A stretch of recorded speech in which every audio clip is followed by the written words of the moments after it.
Today, I'm going to show you how I mounted a mini monitor onto my case.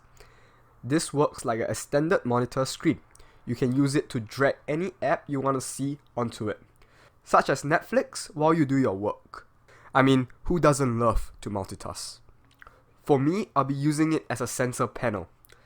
I'm using ADA64, which allows you to customize your own sensor panel. I customize it to what I want to see, such as the GPU and CPU loads and temps, and even an FPS counter when I play games. Most people would probably mount the LCD panel on the bottom of the case or at the front, but I decided to mount it on the top since it's at eye level, making it easier to see and it looks like it's floating, which is pretty cool. So first of all, how to select a monitor.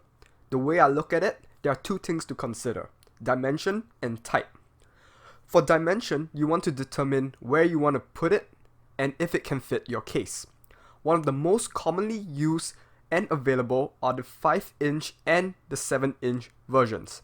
There are of course larger variants, but the 5-inch version are usually more suitable to be mounted on the front of the case or at the bottom with your PSU.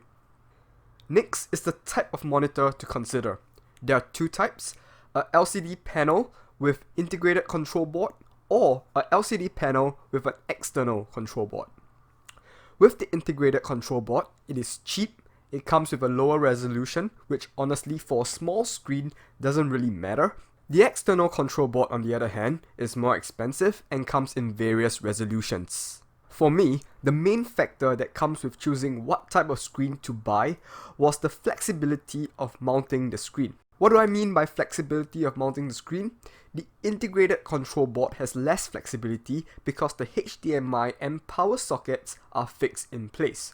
So if you got the integrated version, you have to consider how to route the power and HDMI cable into your case. For the power cable, it's quite simple since it's small, it's easily to route, or you could modify the cable to connect it to the motherboard USB header or the power supply directly. As for the HDMI cable, it's quite big, and for my computer case, it requires some modification to route the HDMI cable in, which is why I bought the LCD panel with the external control board.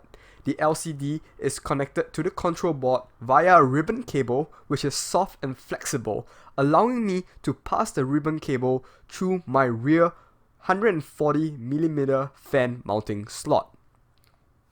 Alright, enough of me explaining, let's talk about how I mount it. First and foremost, you need your LCD panel with the control board. Also, I designed and 3D printed a case for the control board and a mount plate for the LCD. All this will be mounted onto the case using magnets. I'll leave a link down below for the 3D printed stuff.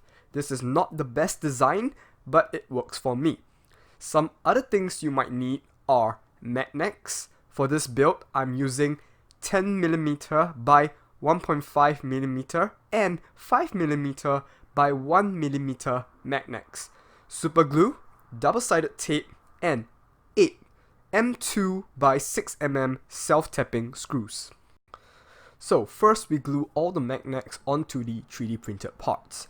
4 5mm magnets for the control board case cover, 4 10mm magnets for the bottom of the control board case, and 3 10mm magnets on the side of the LCD mount plate. After all the magnets are glued in place, I then place the control board into the 3D printed case. I screw 4 screws on top.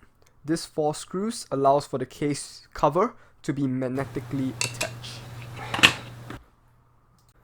Next, we can fix the LCD onto the 3D printed mount plate. Double-sided tape is used to hold down the screen. After that, we can flip it over to connect the LCD FPC connector to the FPC to MIPI board, as well as connect the MIPI ribbon cable.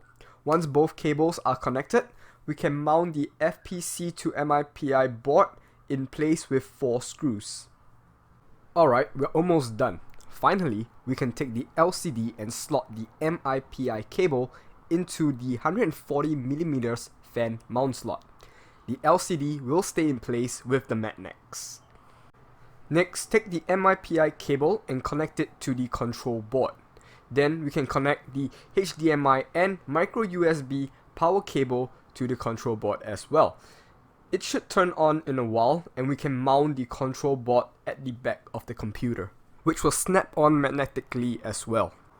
Alright, all that's left to do is some cable management and drag the apps you want to see over. Thank you for watching. I hope you enjoyed the video.